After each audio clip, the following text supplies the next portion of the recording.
G'day YouTube, Warbles on a lot here. And today, because it's the Ostara festival, Ostara being the Nordic goddess of new life and rejuvenation, and therefore people celebrate the Ostara goddess festival with rabbits and eggs. So in my culture, Easter eggs are chocolate, and when I found chocolate flavoured beer at 5.2% alcohol volume, meaning this half litre is 2.1 standard drinks, but because of its alcohol concentration, it's technically malt liquor. At least for those of us who live outside of the excited states of Norte Americano, because it's only beer that's brewed in America, that's for sale in America, that ever has malt liquor written on the label. And this stuff is actually brewed in Bedford in the United Kingdom. But anyway, a malt liquor video using chocolate flavoured beer. So, label out, Warbles on a lot to YouTube and the YouTube drinking community and the malt liquor community, and particularly to Heathen and Proud. And good luck with your project, Heathen.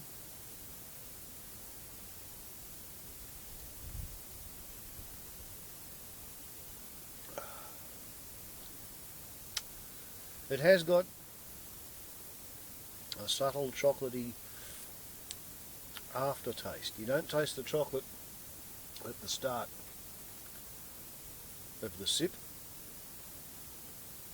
but you sure taste it as you swallow. Heathen, I was personally dumbfounded,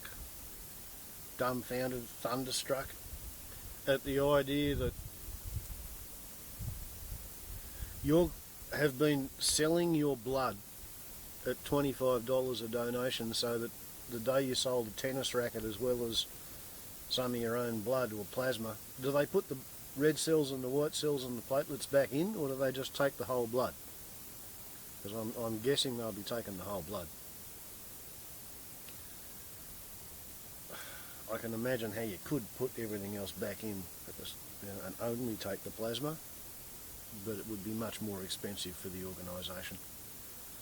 And they generally want the other components of blood as well. But yeah, the idea that you're selling blood because you live in Northern California and they don't have a decent unemployment benefit system, that's really angry making to me. Because I haven't worked since January 1986, Ethan. You know, I was charge nurse at the Vegetable Creek Hospital. I lifted one fat old lady too many. I developed the nurse's bad back in the course of that lift. And I went sideways out of nursing the workers' compensation lump sum following a long extended threat to have a court case. And the back didn't get better. The lump sum meant I could afford to buy a part finished ultralight, complete building the ultralight, and my big fantasy was that I was going to have an aerial photography business from the ultralight. You know, I was going to have a helmet mounted camera and fly around barnstorming farmers by landing on their driveway and offering to sell them the video cassette of their farm from the air. That was the business plan. But I flew the ultralight motor glider backwards and upside down over a fence post and busted my foot. And the bad back and the busted foot, it all conspired with the short circuit between the ear holes to mean that eventually, finally, after having me on unemployment benefits for years and years, finally my government said to me, look mate, you suffer from fifth syndrome, fucked in the head syndrome. Your bad back, your sore foot, your short circuit between the ears, you are functionally unemployable, we will give you a disability pension. Okay, now the disability pension is about $150 a week better than the unemployment benefit, because the unemployment benefit is designed to starve people back into work. Even though they're being starved back into work, Somebody who's unemployed in Australia can get, I think it's $150 a fortnight rent assistance. So it is possible for a single person in a small country town getting rent assistance and all the benefits to actually be unemployed and rent a flat. And if they've got a father who kicks in maybe $50 a week, $40 a week for groceries and assistance, then yeah, an unemployed person can tick over and actually maintain a life without any necessity to feel serious want. Certainly no justification to go out and commit property crimes because, you know, haven't got any food on the table or anything like that.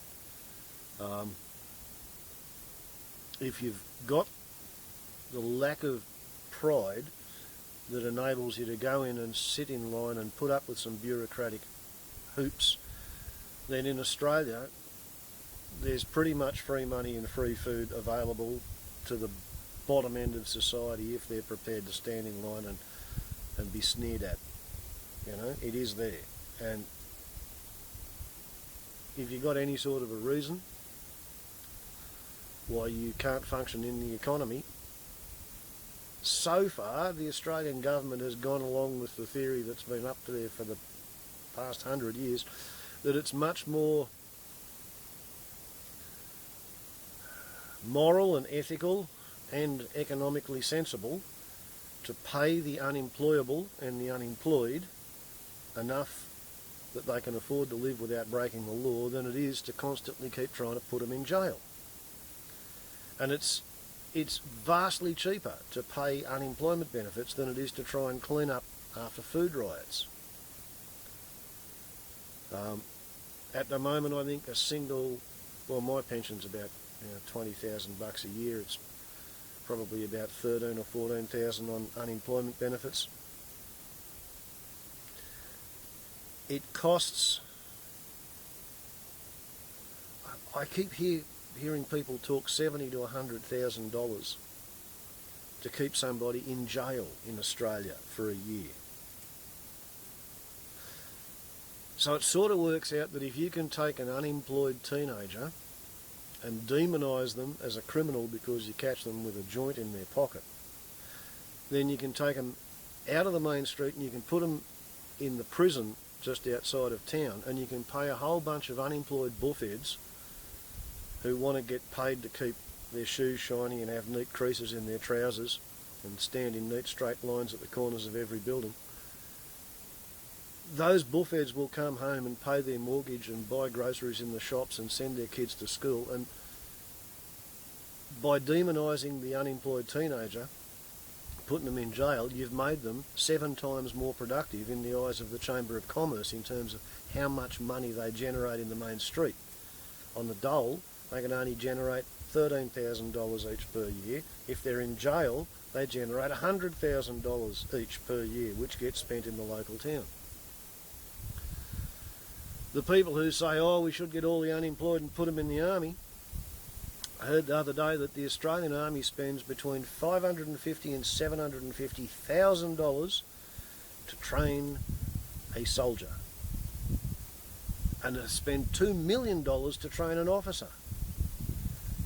And your officer training course takes, like 2 years, Portsea, 3 or 5 years at Duntroon. It's definitely not cheaper to put the unemployed into the army. You're better off paying them enough that they can afford to quietly scrape an existence together while sniffing out a job somewhere. Most unemployed people who are unemployed for any length of time have got some kind of a racket going somewhere. In winter time around here, the men cut firewood and cart firewood, and in summertime they cut lawns.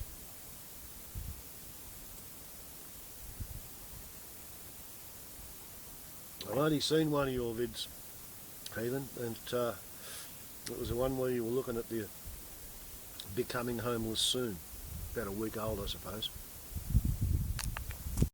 And one of the things that I well, it stuck in my mind. You either said it in the vid or in one of the comments on Earl's clip, was that you don't have any trouble getting a job, but you can't stand putting up with the people once you're in the job. That's the short circuit in my head, which gets me the pension. I tell the truth in public places, and that makes me functionally unemployable. If you can cope with the bolus dose of humility that's involved in letting the system decide that you are psychologically incapable of being paid to do anything in their society so that people can make a profit out of you doing it. If that means that you would get more money to live on and you could sort of slowly develop some kind of a low budget lifestyle where you're not driving yourself mad by trying to pretend to be somebody that you're not and trying to pretend to have enthusiastic beliefs that you don't actually espouse, that might be the go, you know. I did notice that you seem to be burning up the last of your money and reserves in maintaining a veneer of respectability in the hope that it's going to snare you the job that you've pretty much decided you can't work in.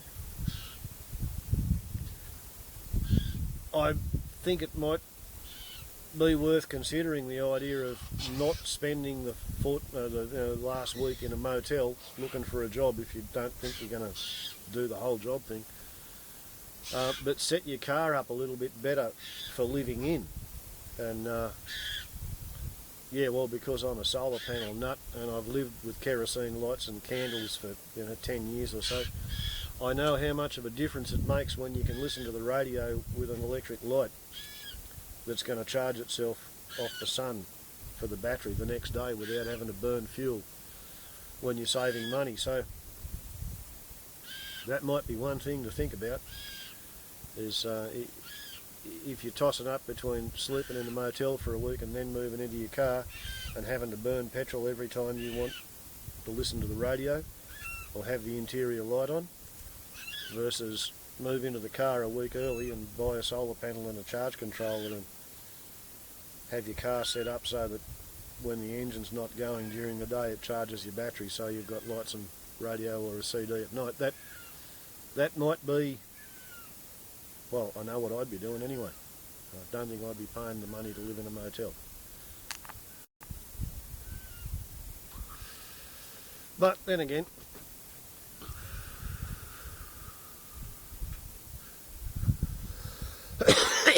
I'm not you, and I gave up my aspirations to shiny middle class living a long time ago.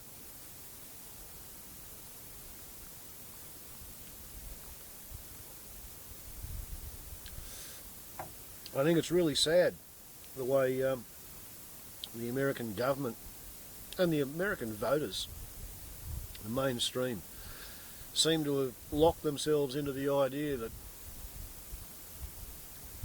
it's somehow a bad idea for people who are working, for people who are profitably exploiting the environment, because that's all the economy can do. There is nothing in the economy that doesn't rest somehow or other on profitably exploiting the environment. That environment is part of the planet which belongs to everybody. Nobody asked to be born. For somebody to be out there making $1,000 a day, they're making that $1,000 a day out of the same environment that I'm supposed to share in. I figure the people who want to wreck the environment for a profit, they have a duty to share their spoils. Right? The spoils, what they get by spoiling the environment. Share their spoils with the people who are not wrecking the environment but are having their environment wrecked so that it can be profitably exploited by the person who wants to do it. It's probably not a popular view, but I think it's a reasonably fair view, and it seems to work out pretty well in countries that have adopted some variety of the practice. Clapping somebody on the back because they're able to rape the environment faster and cheaper and sell it with a higher throughput than anybody else seems to me a very questionable proposition. But yeah, if you don't want to take part in the economy, then you've really got to get away from the centres of economic life, because that's where it's most expensive to exist.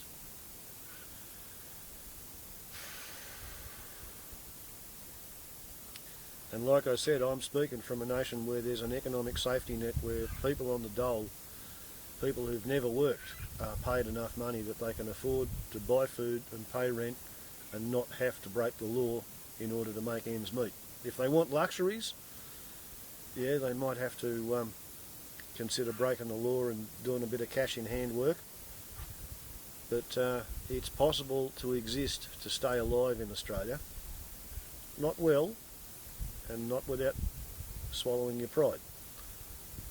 But yeah, Heathen, I'm horrified that you have to sell your blood to get money to buy stuff to eke out an existence because you haven't had a job since December. That's scary. So, much respect from me to you for making the video and sharing your predicament. Kind of like Earl, I'll be interested to see how you go, because unlike Earl, I haven't actually survived the test that you're about to survive. You know, I've had a few on my own, but they were different. I hold some fearful trepidation for how you're going to get on and just how rough it's going to get.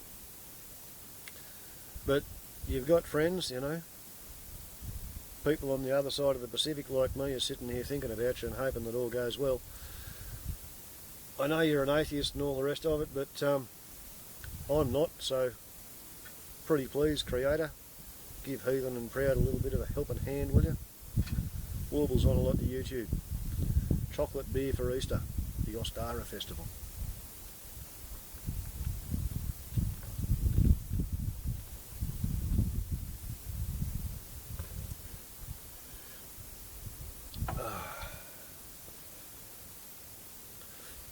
And if I was not a vegetarian, I could not afford to drink beer. Warbles on a lot to YouTube. Ciao.